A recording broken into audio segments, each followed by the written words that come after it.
Hello दोस्तों, स्वागत है फिर से अपने YouTube चैनल टॉपर्स टारगेट में। हमने जहां कल आर्टिकल 1 देखा था आपका संघ एवं उसके राज्य क्षेत्र के, आज हम आर्टिकल 2 की बात करते हैं कि आर्टिकल 2 आखिरकार कहता क्या है। तो आर्टिकल 2 हमें बताता है कि संसद किसी विदेशी क्षेत्र को भारत में शामिल कर सकती है। यानी कि मैं कहूँ तो संघ में नए राज्यों का प्रवेश। अब देखिए, आर्टिकल 2 में लिखा हुआ है कि संसद किसी विदेशी क्षेत्र को भारत में शामिल कर सकती है। आर्टिकल 2 में ही संघ में नए राज्यों के प्रवेश से संबंधित क्या है, प्रावधान दिए गए हैं। अब होता क्या है, 1960 में भारत सरकार ने क्या है, कुछ क्षेत्र क्या है जो पूर्वी पाकिस्तान कहलाता था उसे सौंपा था 1960 में। तो एक सवाल आया कि भाई क्या आखिरकार संसद विदेशी क्षेत्र को क्या है भारत में तो शामिल कर सकती है, लेकिन क्या संसद के पास कोई भारतीय क्षेत्र विदेशी को सौंपने की भी क्या है शक्ति है। तो इसी को लेकर एक मामला क्या है 1960 में एक केस हुआ, बेरूबाड़ी केस 1960 में। और इसमें सुप्रीम कोर्ट ने क्या कहा, इसमें सुप्रीम कोर्ट ने अपने इंटरप्रिटेशन में कहा कि भाई देखिए, संसद को यदि कोई भारतीय क्षेत्र आपका किसमें किसी विदेशी को देना है, किसी अन्य देश को देना है, तो संविधान संशोधन की प्रक्रिया से, किस प्रक्रिया से, संविधान संशोधन की प्रक्रिया से, संविधान संशोधन की प्रक्रिया से क्या है आप ऐसा कर सकते हैं। संविधान संशोधन की प्रक्रिया से आप ऐसा कर सकते हैं। लेकिन ये संविधान संशोधन भी क्या है, साधारण बहुमत से माना जाएगा। ये संविधान संशोधन कैसे पारित होना चाहिए, साधारण बहुमत से। अगर साधारण बहुमत से संविधान संशोधन क्या हो जाता है आपका, पारित हो जाता है, तो आप क्या है किसी भी भारतीय क्षेत्र को क्या है किसी अन्य देश को क्या है सौंप सकते हैं, या किसी अन्य देश से उसका क्या है क्षेत्र भारत के संघ में क्या है प्रवेश करा सकते हैं। अब इसी के तहत क्या है 35वां संविधान संशोधन अधिनियम आया 1974 में जब भारत सरकार ने क्या है 35th कॉन्स्टिट्यूशनल अमेंडमेंट एक्ट 1974 पारित किया। और सिक्किम में जो क्या है चोग्याल वंश का शासन चल रहा था, तो इस संविधान संशोधन के माध्यम से सिक्किम को क्या है भारत का संबद्ध राज्य का दर्जा क्या है दे दिया गया।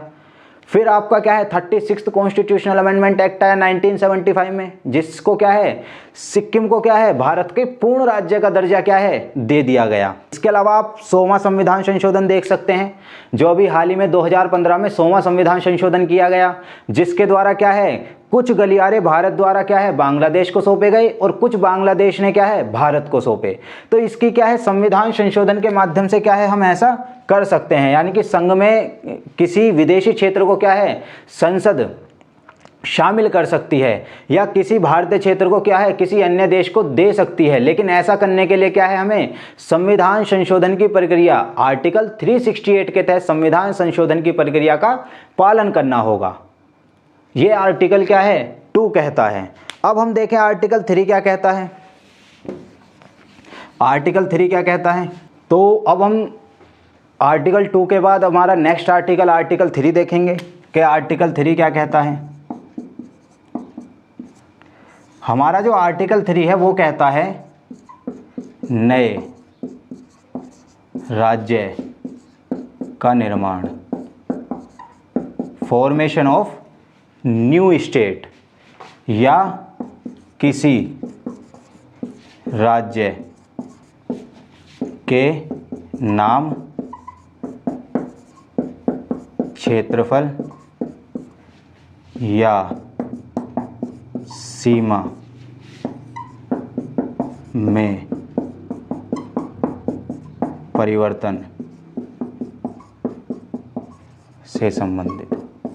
जो हमारा आर्टिकल 3 है वो है नए राज्यों के निर्माण, किसी राज्य के नाम में, क्षेत्रफल में या सीमा में परिवर्तन से संबंधित है हमारा आर्टिकल 3।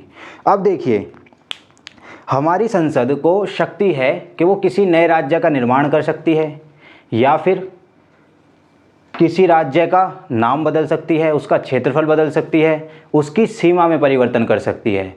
लेकिन इससे संबंधित जो विधेयक आता है, इस आर्टिकल 3 से संबंधित जो विधेयक आता है वो आता है राष्ट्रपति की पूर्वानुमति के बाद।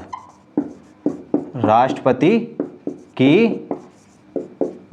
पूर्वानुमति के बाद, यानी कि जो आर्टिकल 3 के तहत विधेयक आएगा उस विधेयक के लिए सबसे पहले क्या है, संसद को राष्ट्रपति से अनुमति लेनी होगी।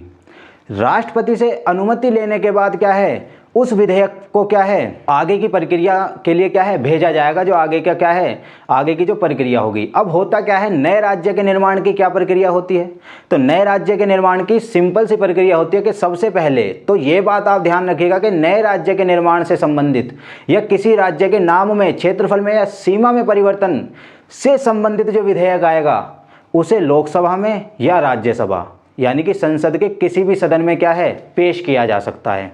पहली बात। दूसरी बात, इस आर्टिकल 3 से संबंधित जो विधेयक आएगा उसे राष्ट्रपति की पूर्वानुमति के बाद ही क्या है, आगे की प्रक्रिया में लाया जाएगा। यानी कि सबसे पहले क्या है, राष्ट्रपति की पूर्वानुमति यानी कि राष्ट्रपति की अनुमति ली जाएगी। अब होता क्या है, नए राज्य से निर्माण से संबंधित क्या होता है, क्या प्रक्रिया होती है, तो सबसे पहले राष्ट्रपति की अनुमति ली। अब राष्ट्रपति क्या करेगा, संबंधित विधेयक को जो संबंधित राज्य है उसे भेजेगा। यानी कि राष्ट्रपति की पूर्वानुमति लेने के बाद राष्ट्रपति क्या है, राज्य के पास भेजेगा, जिस राज्य के नाम में परिवर्तन करना है, सीमा में, क्षेत्रफल में, या जिस राज्य से नए राज्य का निर्माण होना है उस राज्य के पास भेजेगा राष्ट्रपति, और एक तय सीमा कर देगा कि हाँ भाई इतने दिन में क्या है, आप अपने विचार दीजिए। हालांकि वो विचार क्या है, संसद माने ना माने, वो क्या है, संसद के विवेकाधिकार पर निर्भर करता है। फिर जब वो विचार देकर भेज देंगे तो फिर क्या है, वो बिल आएगा संसद में। अब वो लोकसभा में भी आ सकता है, राज्यसभा में भी। दोनों सदन से क्या है, वो साधारण बहुमत से क्या है, पारित हो जाएगा। और जब राष्ट्रपति के उस पर हस्ताक्षर हो जाएंगे तो किसी भी राज्य के नाम में, क्षेत्रफल में या सीमा में, या किसी राज्य से नए राज्य का निर्माण की जो प्रक्रिया होगी वो पूरी हो जाएगी। तो ये हमारा क्या है, आर्टिकल 3 कहता है। आई होप आपको क्या है, ये आर्टिकल 3 क्लियरली समझ में आया होगा। फिर इसके बाद हमारा आता है आर्टिकल 4। जो हमारा आर्टिकल 4 है वो कहता है कि आर्टिकल 2 तथा 3 के तहत संसद जो भी कार्य करेगी उसे आर्टिकल 368 के तहत संविधान संशोधन नहीं माना जाएगा।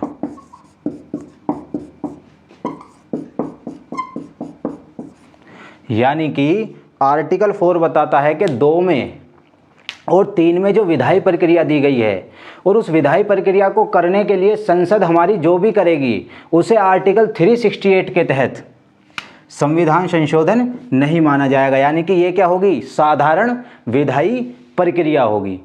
क्या होगी, साधारण विधायी प्रक्रिया होगी। ये संविधान संशोधन आर्टिकल 368 के तहत संविधान संशोधन में नहीं आएगी। ये हमारा कौन कहता है, आपका आर्टिकल 4 कहता है। कौन कहता है, 4 कहता है।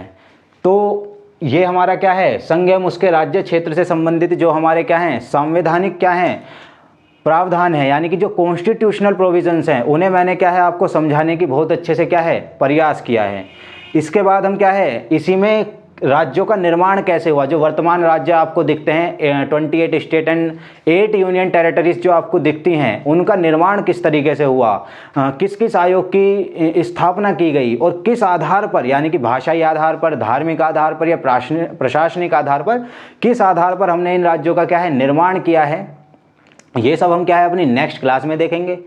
मैंने बहुत अच्छे से क्या है आपको समझाने की कोशिश की है, तो मुझे लगता है आपको क्या है समझ में आया होगा। और अगर आपको वीडियो और कंटेंट अच्छा लगा तो आप क्या है चैनल को सब्सक्राइब कीजिए, और कोई भी यदि आपकी क्वेरी है तो आप क्या है उसे कमेंट बॉक्स में या टेलीग्राम चैनल पर हमें फॉलो कीजिए, वहाँ आप बता सकते हैं। धन्यवाद।